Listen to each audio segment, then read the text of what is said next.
Hi, I'm David Greene, CEO of the Florida Pain Network, where we connect those in pain with pain relievers throughout the state, including pain management doctors and clinics, physical therapy practices, and chiropractors. The topic today is the natural history of spinal arthritis. As a person ages, unfortunately, arthritis in the spine affects individuals' degenerative arthritis, just like the hip or the knee. There's cartilage in all those little joints that go up and down your spine, and they're called facet joints. They're much smaller than the hip or the knee, but they have cartilage. So what happens is this: as we age, we continue to make cartilage. Same rate as we always did. Unfortunately, you lose cartilage at a higher rate than you ever did before. So what happens, there's a gap between formation and resorption. And you end up with a gap that can cause pain. Because as the cartilage starts to go away, the body says, I'm going to try and help out here. It can't make cartilage any faster, but it can make bone. Your body's very good at making bone. Those are called bone spurs. Okay?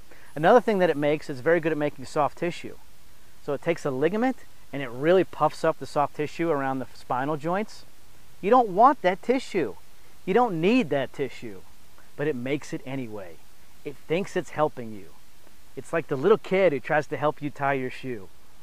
You don't need him. It's, in that case, it's kind of cute, but he's going to do it anyway, right? He just wants to help. But you don't need it. So what happens? Well, the pain can shoot up from the arthritis. You can also start to get leg pain from the tissue pinching on a nerve root. And that's called spinal stenosis. Okay? Now what do you do about that? Well, usually surgery is not the best option, because unlike the hip or the knee, there's really no hip replacement for the back. It's not amenable to a facet joint replacement. A good one of those doesn't exist yet. And there's so many joints up and down the back. You know, it's just a problem waiting to happen. So if you can do non-operative things like activity avoidance, if you used to play golf 5 times a week, cut it back to 3. If you used to run, start swimming. Take anti-inflammatories on the take them according to the directions on the box.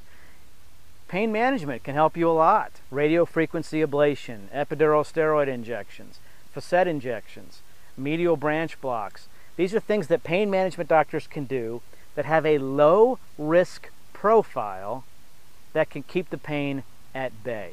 Because what studies have shown is that the pain can go up from spinal arthritis, but over time, over years, the tissues will stiffen up so much that the pain typically starts to come back down.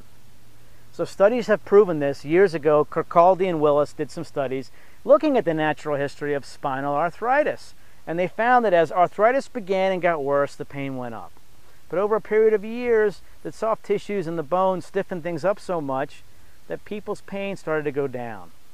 And they were able to do things like play golf again. Maybe not go running again, but do higher impact levels of activity that they had to stop doing because it hurt so much. So it is encouraging that if you can avoid surgery with proper pain management, then the light is there at the end of the tunnel. Okay? Check out our website at floridapainnetwork.com. Click on I need a pain doctor or I need a chiropractor. Put your zip code in. The clinics closest to you will pop right up. And if you need further assistance, just call us at 877-877-8556. I'm David Greene, CEO of the Florida Pain Network. Your pain stops here.